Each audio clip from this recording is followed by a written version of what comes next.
Hey, what's up, guys? Welcome back to another Fantasy Fellow Show video. Tonight, it's Monday night. It's about 5:30 p.m. Central Time. We're going to go over the Week 15 waiver wire watch list. We'll build my watch list here using ESPN. I'm going to hop into a screen share here. We'll look at a few things. I did want to shout out the advanced schedule grid on #basketball. If you guys need to look into some things here, they do a really good job laying out the schedule. So it's Week 15. That's with the check mark there.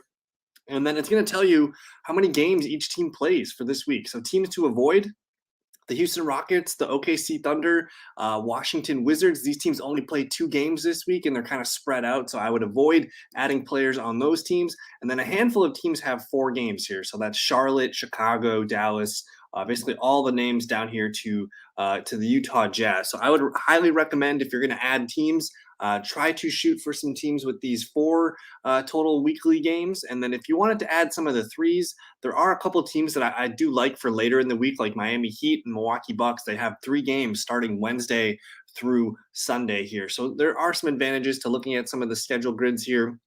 And again, this is called #basketball. If you go to, I guess if you just go to their main page, they have advanced schedule grid. Just click on that, and that'll get you to what we were just looking at. So, but let's get into this. I'm going to build my watch list here on ESPN. For now, I have all players filtered here. I'm going to hit. Let's start with the plus minus and see who's been the hottest pickups over the last few days here. Still Anfernee Simons here, still the main guy here. 12.4% difference. He's still under 50% rostered. So, man, if you need someone, he is definitely a player that you want to probably add to your watch list. He's been struggling, I think, the last couple games. Actually, no, he's been playing great. So Simons is definitely a player you want on your team. Chris Duarte. I'm going to filter here by the last 7 days here so I can see these numbers. There we go. Duarte, the rookie shooting guard for the Pacers, he missed some time, end of December, early January, but he's back and he's playing really good. His minutes are up, his points are up, and he's going to chip in rebounds, assists, and steals.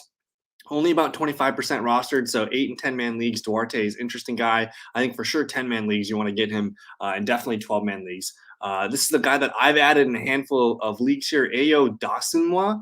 He's about 12.7% roster right now, so he's out there in a lot of leagues. He's averaging 30 fantasy points per game, and there's just been some injuries, whether it's Zach LaVine or Lonzo Ball. There's some openings here for minutes in Chicago's high-scoring offense. So 40 minutes, 39, 39, 38, 40. Those are his last 5 games.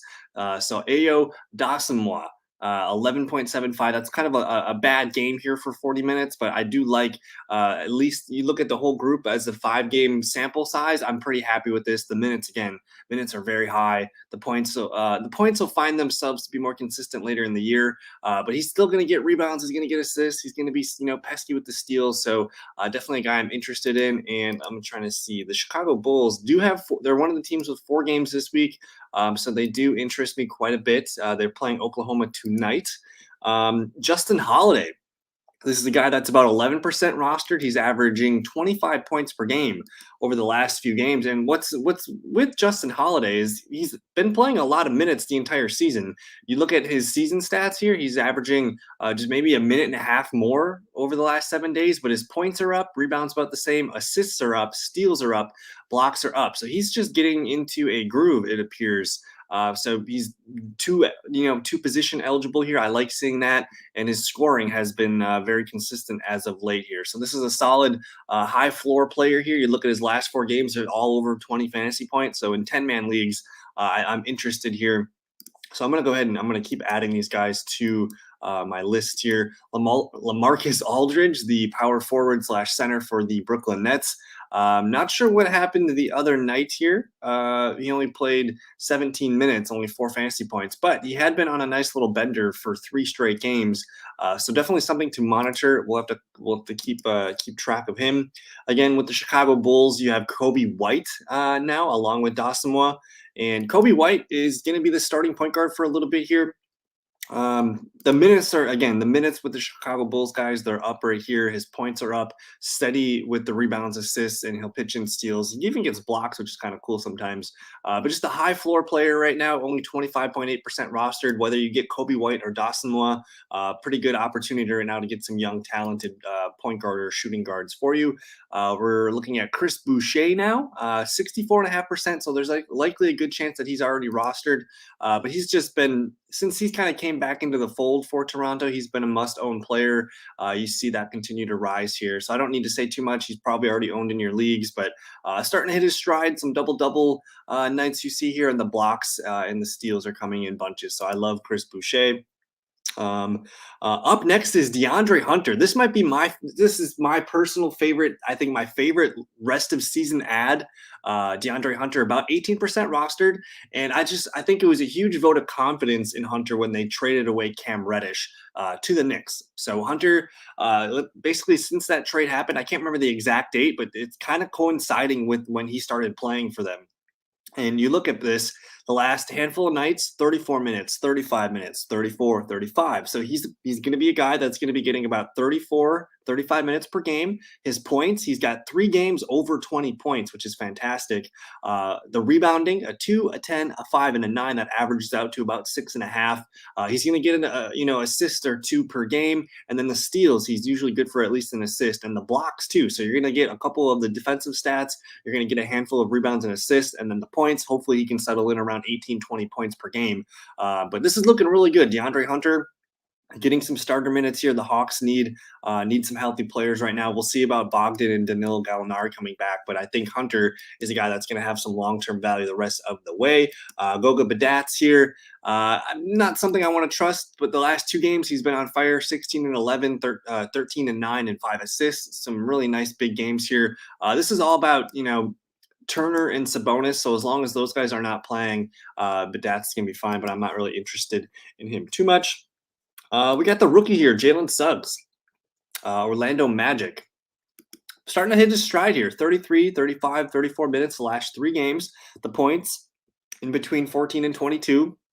But what I like about him, and I think that's going to be very dependable, it's going to be all of his other categories: rebounds, assists, steals, and even blocks these last 2 games. This is a guy that's going to pad the numbers. He's good for at least a steal or 2 per game. And you look at his last 7-day stats. So he's averaging roughly 31 minutes per game. He's going to chip in 15 points, but then 6 boards, 6 steals, almost 2 steals, and almost a block per game. This is really healthy. This is a really good player.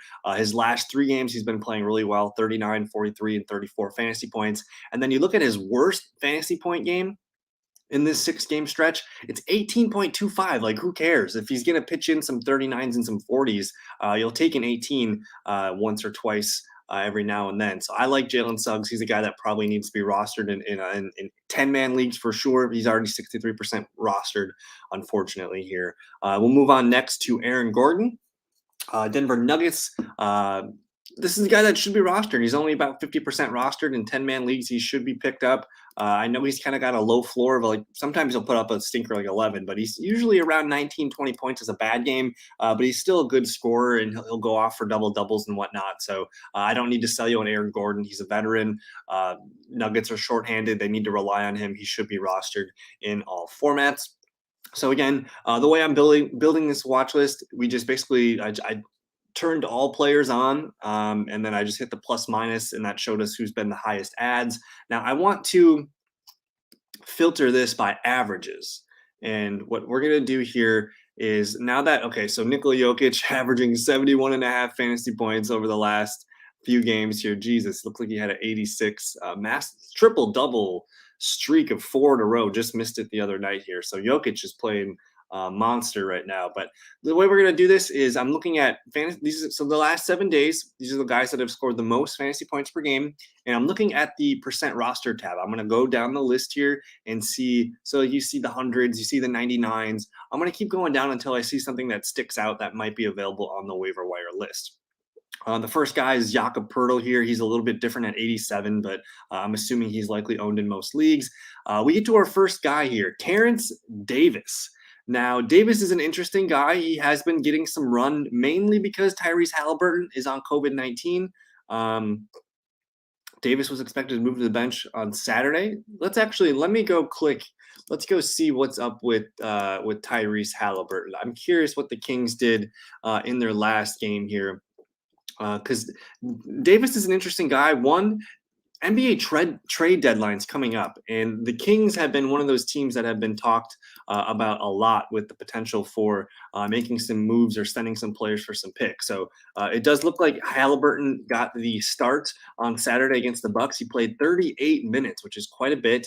And Terrence Davis still got the start. They actually brought Davion Mitchell and Buddy Hield off the bench. So Terrence Davis still keeping his spot. So this is interesting, and this is the good opponent in the Milwaukee Bucks here, and he still scored 33.75 points. He puts up 22.7 boards, 3 assists. In terms of like total stats, the dude shot 18 field goals. He shot 9 threes. He still was a huge piece of this offense, even with Halliburton back, and that's with Buddy Hield going to the bench, 2 of 11 from shooting. So I'm wondering if there's an opportunity where Terrence Davis moves into the starting lineup and they just don't take him back.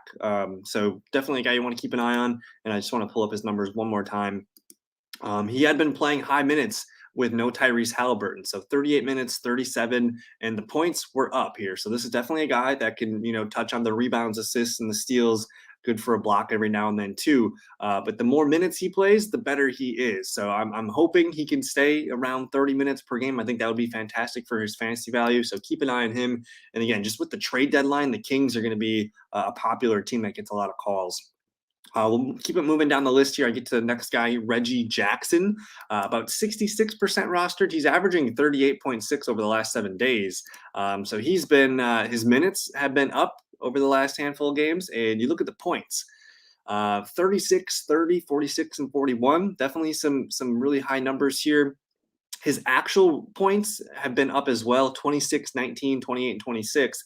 Looking at his last 7 days compared to his season stats, you're looking at a guy that's getting about a minute and a half more per game, but his points are definitely on an uptrend. He's averaging about 7, 8 more points per game. Rebounds about the same, but the assists are up too, about 3 more assists per game, and then even keeping pace with his, roughly 1 steal per game. So Reggie Jackson having some fun in LA right now, and should definitely be looked at. He's 66% rostered, so I'm not sure he's available in most 10-man leagues, but there's a chance. Do your due diligence. Desmond Dayne, 72.9%. He's been playing good, but again, he's out right now. I'm not sure if he's on the COVID list. He is. So he entered this on the 18th. He should be back relatively soon. It's been about a week. So if someone drops him and you got an IR spot, slide Desmond Dayne in there. We talked about Duarte coming back for the Pacers strong. Bismack Biyombo, center for the Phoenix Suns here. Now, Deandre Ayton's been missing time with an ankle injury. JaVale McGee was tabbed for the start, but it was Biyombo who played well. And Biyombo is now on a nice little stretch of 30 minutes, 28 and 25. He's had 2 double-doubles in this span. So if you continue to see that Ayton's out, Biyombo looks like a guy that could have some value going forward. Let's see what else we can find here. Going on about 13 minutes. So I'm going to try to wrap this video up real quick for you guys, but I tried to get as many names as I could. Looks like Nicholas Batum will be one of the final guys that I add to the list here. He did miss a chunk of the time here at the end of December, early January. That looks like from the COVID stuff before, but he's starting to get back into the rotation, it looks like, for minutes. His minutes are up, his points are up, rebounds, assists are up. So just some good numbers here from Batum. We'll tap him. Shout out to Aiden if he's watching the show. Batum makes the show for him. And then I want to find maybe one more guy. Let's see if we can find one more sleeper. And actually what I'm going to do, let's see if we can go the last 15 days. I just want to see if anyone can pop up on my list here. There's Deandre Hunter. We talked about him. I like him quite a bit. We talked about Dasonwa. Jeff Green averaging a good amount of points. Let me just hit this average button again. And we'll see if we can find you guys. One more player. Hassan Whiteside's interesting. It does look like Rudy Gobert's got an ankle thing. So Whiteside's going to get some play time soon. And he did have a really nice game in that span, but he's an interesting guy to monitor. Let me see if I can find one more guy to send the show. If you guys are new to the fellowship, please do subscribe. We're almost to 400. Help us get to 400. We're going to be pumping out some more live streams for basketball, and I'm going to start getting into some of the NFL draft shortly here. But I'm just looking for one more name to read you guys on the waiver wire watch list. I own Jared Vanderbilt in a lot of leagues. This is a good player here. We'll talk about him. He's about 19% rostered. He's averaging 25.5 points per game on the season. Over the last 7 days, he's averaging about 30.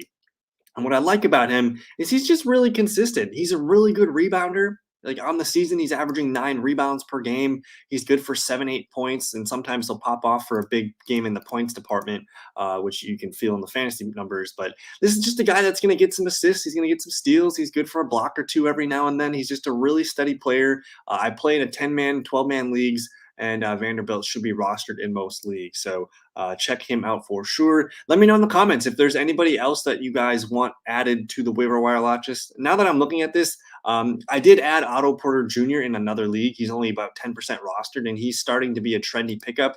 The last 4 games he has been playing well. Last 4 or 5 games he's been playing well. So Otto Porter Jr. will end with him here. Just a good scorer for the Golden State Warriors, and he's starting to get his rebounding up, and that's going to be big. His assists have been up as well, and he's been playing good defense on the steal. So that's going to do it for tonight's episode. Let me know, again, if you guys want to add any players to the watch list in the comments below. Please do so. If I forgot someone, I'd like to know who it is. So again, thank you guys so much for your time. We'll see you in one of the live streams either Tuesday or Thursday night. Have a good one. We'll see you guys later. Peace.